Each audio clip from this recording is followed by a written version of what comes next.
Jujutsu Kaisen is one of my favorite series of all time, ranging from its brilliant power system, animation, and cast of characters. Combined with my love for butch women and Toji, for the first two seasons, my eyes laid on the heavenly restriction user Maki, and especially her relationship towards her sister Mai.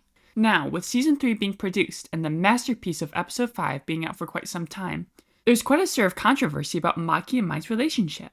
The main question was, do Maki and Mai love each other like family, or do they love each other like partners? Meaning, is it just familial or romantic love?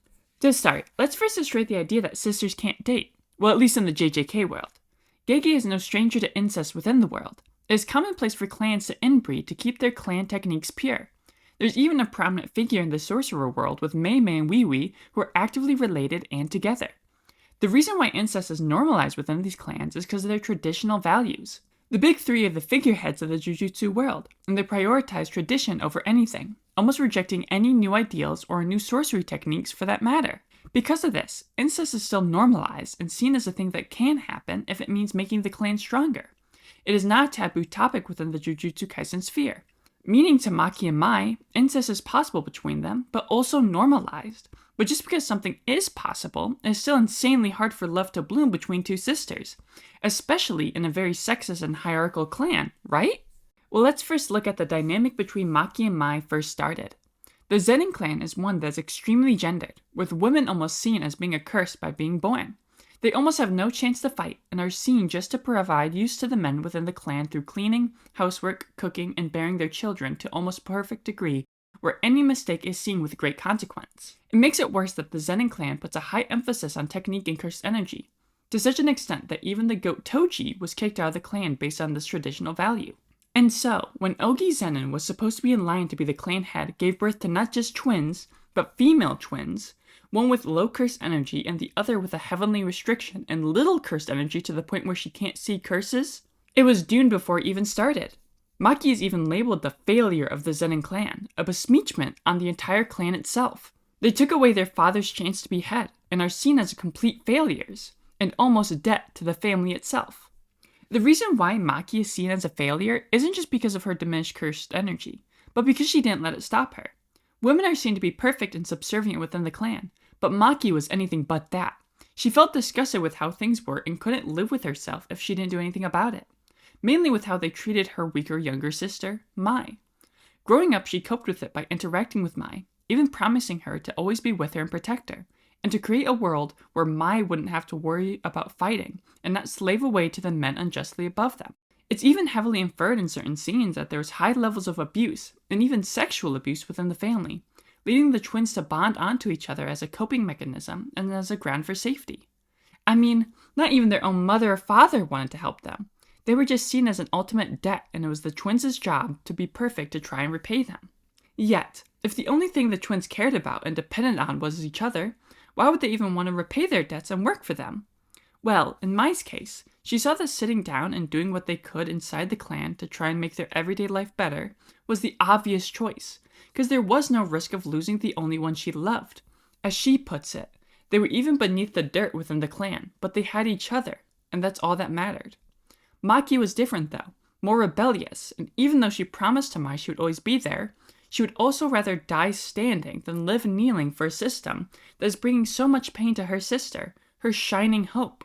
And so, she left to become a Jujutsu sorcerer, leaving the clan and vowing to one day come back and be the head leader to finally create a space that Mai can live happily in, even if it meant breaking her promise. Of course, this led to Mai somewhat despising Maki for leaving her, and herself being forced to become a sorcerer to try and stand up to Maki, and the rest is history. So clearly their upbringing was one filled with abuse. They were modern souls being born and forced into a traditionalist culture and family, one that despised their very existence.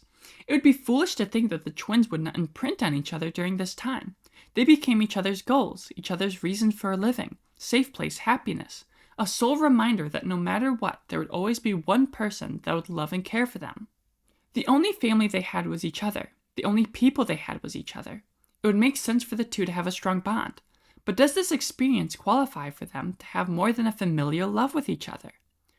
I would argue yes. Incest is often born from familial love and turned into romantic love, often through trauma, abuse, power dynamics, etc.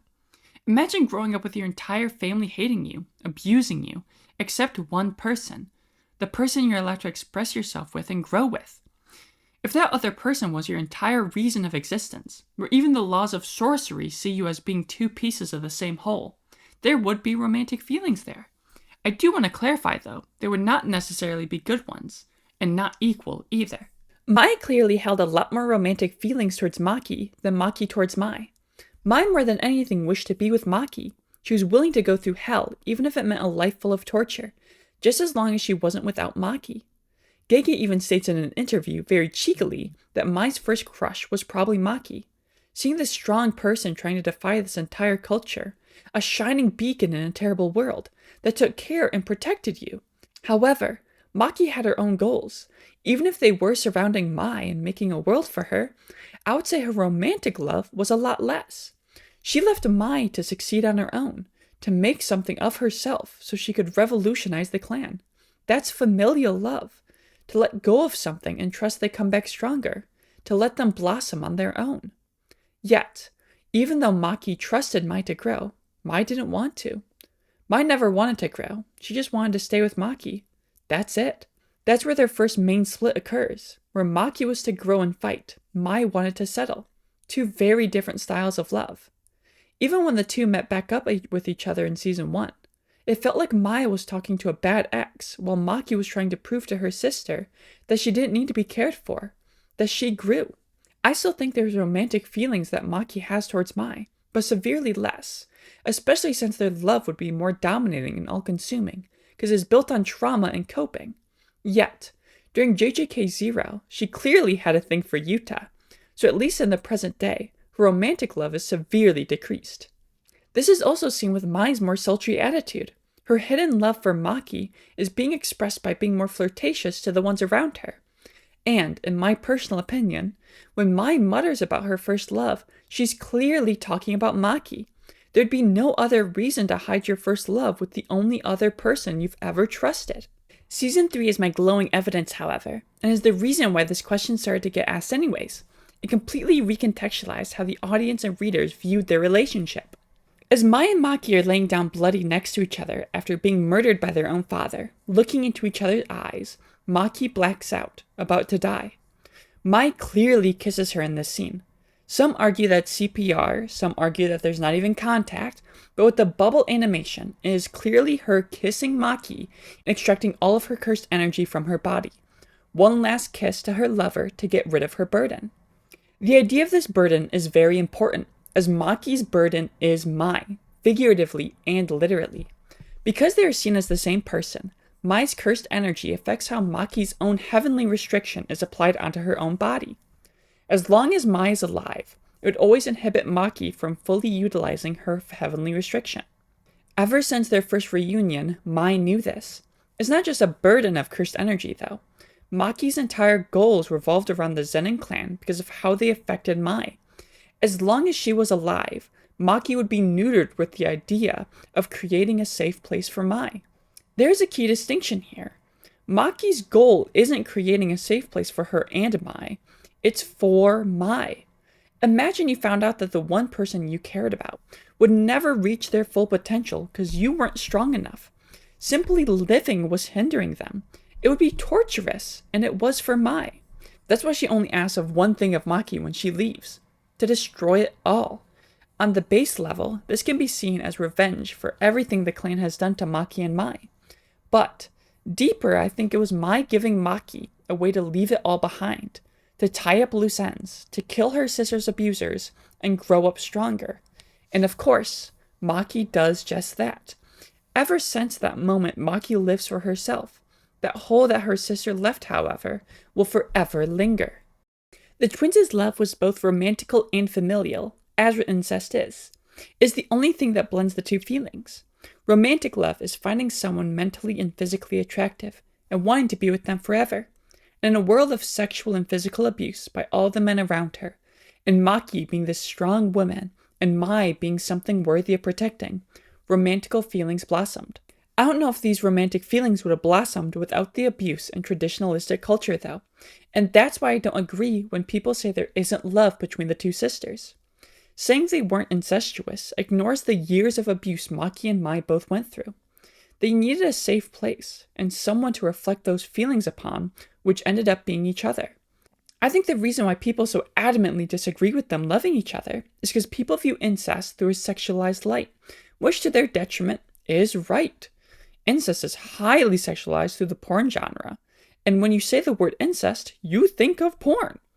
And so, with the idea of insinuating that Maki and Mai are incest, feels like you're sexualizing the characters, but it's the complete opposite. To take away their romantic love would be to take away their stories. It is a story of two conflicting loves.